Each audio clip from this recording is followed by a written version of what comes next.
अभी हम लोगों ने इंडोनेशिया जकार्ता में हीरो एशिया कप खेला, हम 3 लोगों ने। तो उसमें भारत का ब्रॉन्ज मेडल था। तो ये हमारे देश के लिए बहुत ही खुशी की बात है, क्योंकि हम लोगों ने ब्रॉन्ज मेडल जीता। ये एशिया कप 4 सालों के बाद होता है। अच्छा। तो एशिया कप में हम लोगों ने ब्रॉन्ज मेडल जीता, ये हमारे देश के लिए बहुत ही गर्व की बात है। और मैं कहना चाहता हूँ कि वहाँ से लौटने के बाद हमारे गांव जिला वासियों का इतना प्यार मिला और सम्मान मिला, उन लोगों का मैं बहुत बहुत धन्यवाद करना चाहता हूँ। यहाँ हम लोगों की 10 से 12 साल की मेहनत का ये परिणाम है, क्योंकि आज 3 लोग, हम लोग एक गांव से हैं और उत्तर प्रदेश से 4 लड़के थे, और जिसमें एक छोटे से गांव करमपुर से 3 लोग हैं। तो कहीं ना कहीं ये बहुत बड़ी बात है। अब हमारा प्रदेश इतना बड़ा है और वहाँ से 3 लोग एक ही गांव से हैं, तो ये बहुत ही बड़ी बात है। इसके लिए मैं पूरा श्रेय ठाकुर तेज बहादुर सिंह भैया, राधे मोहन सिंह भैया और हमारे कोच साहब को देना चाहता हूँ, क्योंकि इन लोगों की मेहनत की बदौलत ही ये सब संभव हो पाया। जब मैं स्टार्ट किया 2009 यहाँ पे 2009 में हॉकी, तो स्टार्ट किया था मैं, मेरे 2 बड़े भाई भी हैं, वो लोग तो पहले तो मुझे घर वाले खेलने नहीं दे रहे थे।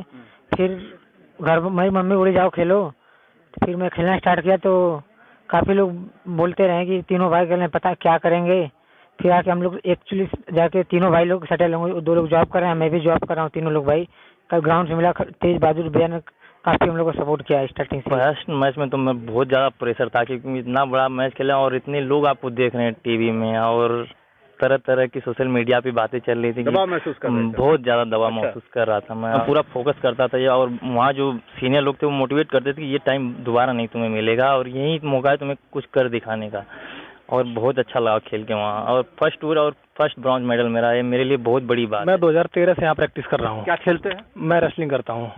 2013 से मैं यहाँ रेसलिंग इवेंट कर रहा हूँ। यहाँ ठाकुर तेज बहादुर सिंह के निरीक्षण में रहता था।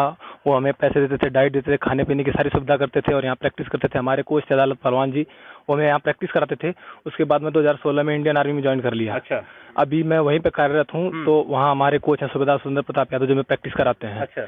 तो अभी जो हमारी ये जो रेसलिंग है उसके 5 फॉर्मेट शुरू हो गए हैं। क्या क्या है उसके? एक तो रेसलिंग जो हम मेन करते हैं, एक ग्रैपलिंग है, एक बेल्ट रेसलिंग है, एक बीच रेसलिंग है, एक ट्रेडिशनल रेसलिंग है।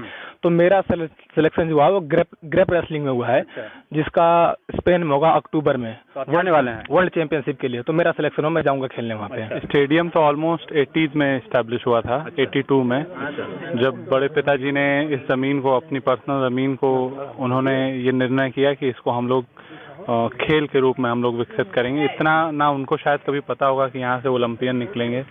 और कुश्ती भी उसके बाद कुछ समय में उन्होंने स्थापित कर ली। और जहाँ तक इस फंड की बात, तो वो जब तक थे वो अपने पैसे से, अगर वो 100 रुपये कमाते थे, वो 80 रुपये समाज के लिए लगाते थे। पैशन था खेल उनका? पैशन था उनका। उनका स्वभाव एक राजा की तरह था।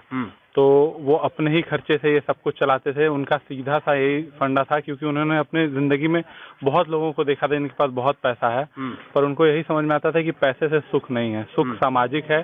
समाज में उठेंगे बैठेंगे, यहाँ तक कि इतनी धूप में जब हम लोग पसीना निकल रहा है तो अपने घर में चौकी लगा के बाहर बैठे रहते थे, बस इसलिए कि मेरे दरवाजे पे अगर कोई आता है तो ऐसा ना हो कि तेजू सिंह जी से मुलाकात उसकी ना हो। अगर कोई उनके दरवाजे पे आया है तो वो उनसे मिलके ही जाए। देखिए, एक चीज तो है कि जब ये बच्चे थे, जैसा कि उत्तम, पवन और राजकुमार पाल जी ने जो अपने साझा किया स्वर्गीय तेज बहादुर सिंह के लिए, कि उन्होंने उन बच्चों को, जब वह सब हॉकी नहीं समझते थे, ऐसे समय में उन्होंने हमें हॉकी पकड़ाया और यहाँ तक पहुँचाया।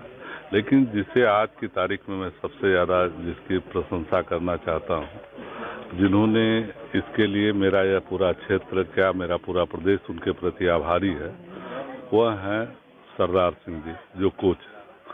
सरदार सिंह को इस मामले में मैं साधुवाद देना चाहता हूं, और मैं कहना चाहता हूं कि यह जो क्रांतिकारी कदम उन्होंने उठाया कि जिस टीम को, उनकी बड़ी टीम जिसके वो कोच हैं, ए और बी समझिए, कि जिसके इतने बड़े वह कोच हैं, वह इंसान के अंदर कितना समझ थे, कितनी सोच थी कि भारत को इस स्थिति में लेकर गए कि जहां पर जापान की टीम हो या मलेशिया हो या कोरिया की टीम हो, जहां वो अपनी पूरी टीम के साथ, जो है, जो बड़ी टीम उनकी है, उनके साथ उतरे हुए थे।